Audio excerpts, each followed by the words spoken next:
Ohio gozaimasu. So today I'm gonna make the girls' breakfast. A very typical breakfast. It's scrambled eggs with toast, but of course, I'm gonna level it up for them. I've got my mom's sourdough right here. Delicious. This is just a regular one, no cheese in it. Slice that up, butter it up, toast it up. Got some sausages. So a little protein to go along with the eggs. Look at these beautiful tomatoes. These are from the garden. Look, this is from one plant. That's what's crazy about gardening. This is from one tiny little hanging basket. And then of course, I've got the eggs right here. These eggs need some herbs. So I'm gonna go into the garden, cut some fresh herbs, 2 of them specifically, I'll show you in a second. Get everything all mixed up, ready to go, and then make breakfast for the girls. What's going on here? Is she not sharing? No.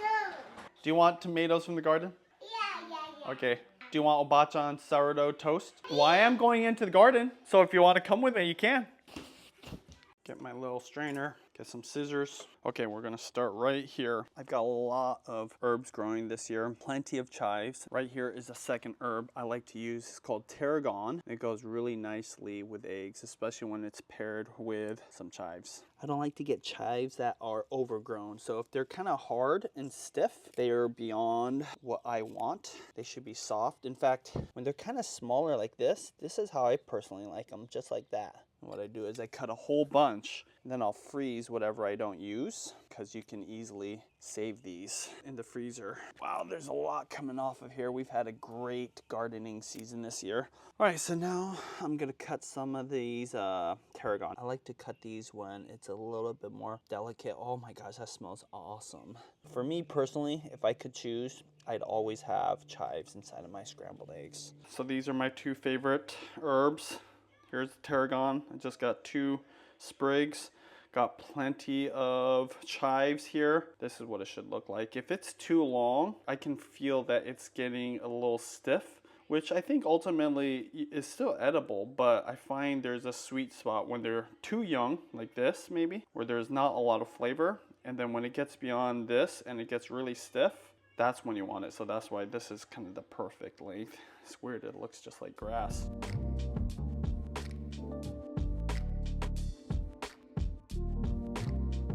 I'll pat dry these a little bit later when I'm ready to use them for the eggs before I start slicing. So I have a whole bunch of knives. This is one of my favorite knives. I got this knife when I worked with Blue Apron a long time ago, and for whatever reason, I just love the handle on this thing, but I need to sharpen it once in a while. A lot of people think this is a sharpener. It is not a sharpener. This is gonna keep my blade straight so that when I do sharpen it, it's a little bit easier. You wanna go, I think it's called a honing steel, at a certain angle, and if you're holding it midair, it's harder. This is what I use to sharpen my blades, called the Mino Sharp Plus 3 ceramic water sharpener. You just put water in this and then you go through the process. This is a very rough stone, really not as rough stone.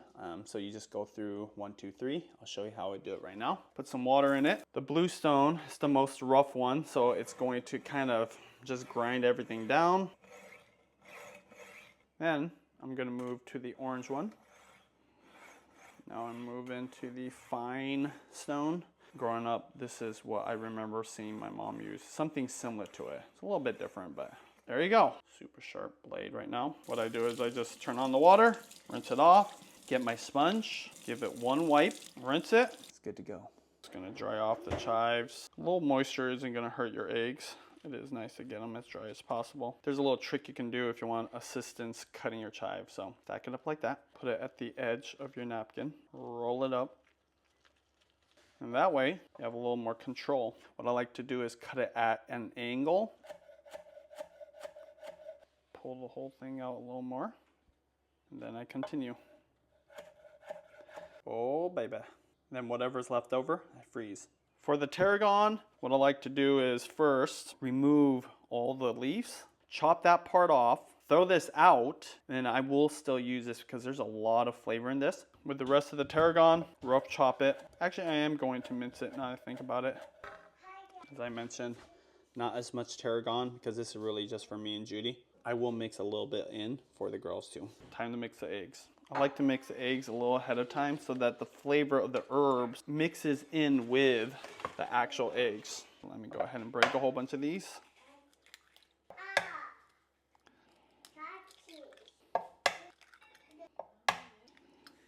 Gonna add a little bit of white pepper. I specifically use white pepper because it hides better, so you don't see black specks in there. And then two, I like the sharpness of white pepper. I mix it up a little bit, break up those egg yolks. Put a whole bunch of chives in there.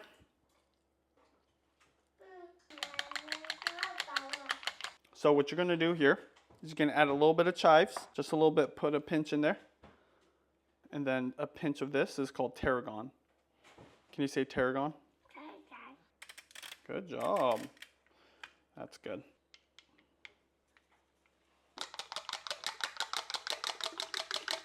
Notice I did not put any salt in there. I learned this from Gordon Ramsay. Not directly, obviously, just like on a YouTube video where he doesn't like to add salt in there. I don't know if that's a myth. Let me know in the comments, especially if you're a chef, you know this stuff, or you're a food scientist. Something about eggs changing the way it cooks. So I don't put the salt in there until I'm cooking. I just heard it. I mean, he's the master of cooking, so, you know, he must know something. I like to have a nice piece of toast. So grateful for my mom. Thank you, Obachan. I do French style scrambled eggs, or almost like a French style, definitely European style. So it's very delicate, very soft, and it's nice to put the eggs right on top of toasted sourdough bread. So whenever I do scrambled eggs, I like to use a non-stick pan. It's just the easiest thing.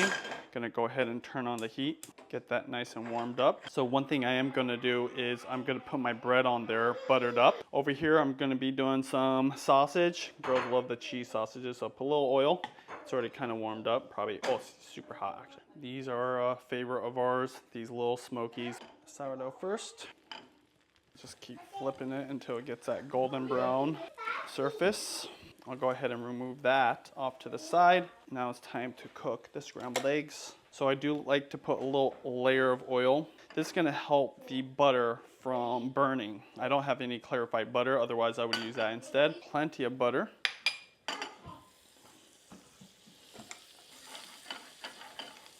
So the pan is really nice and warmed up. I do have it on a medium-low, medium heat right now. And put it in there.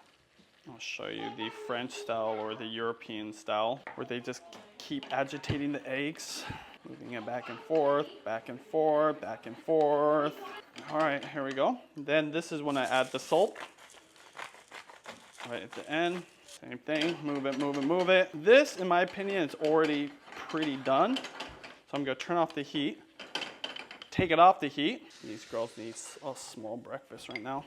Now this is still a little bit more American than normal, but if you were doing it the true French style, the consistency of this would be almost creamy. In my opinion, this is actually a little bit overcooked. Now the girls like it like this. Give them a couple of tomatoes.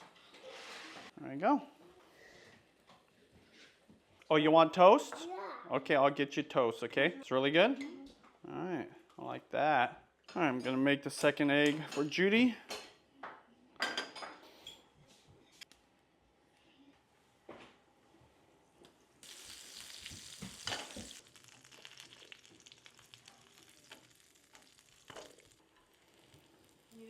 Okay, so those are perfectly brown. These are for me and Judy. That's how we like it, like that. All right, clean pan. Pan is nice and warm. This time I'm gonna do it more that European style, French style. I've got the heat on very low this time. I really don't want this to brown, even though I see it browning a little bit. I'm gonna go ahead and put the eggs right in right now. There we go.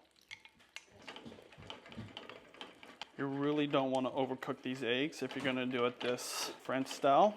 So always moving it. This is one reason why I like chopsticks. They're wooden, so they don't scrape the bottom. I'm surprised more people don't use chopsticks because it's the perfect tool for these scrambled eggs. See, look at that. I'm turning off the heat at this point. I know it doesn't even look cooked, but there's enough residual heat inside the pan. I will have to add a little salt. Same thing. Here, let me show you. See that? It's not even on the heat. There's still some heat on the pan. This is done. There we go. Look at that. Woo-hoo-hoo! That's what you want right there. Get some sausages on there. some tomatoes on there. Get some extra chives on top. There we go.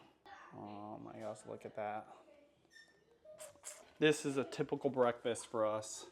Scrambled eggs, buttered sourdough toast, sausage, tomatoes from the garden, which is pretty awesome. Let's try it now. So the girls are already on their way. Oh, you can smell the tarragon. Oh my gosh, even though I didn't even put that much in there. Get a little sausage. So good. I'm telling you, tarragon, underrated. A lot of people don't know because they don't put tarragon into eggs often at restaurants. Let's try this bread. This is how we like our toast, just like this, with a crunch. Bachan, thank you. Try it. Tarragon chives, and if you have parsley, mix that in too. That trio. Did you like my eggs? No. Why not? Did you like Obachan's bread? Yeah, but not that I'm sorry. Okay. Your sisters liked it though.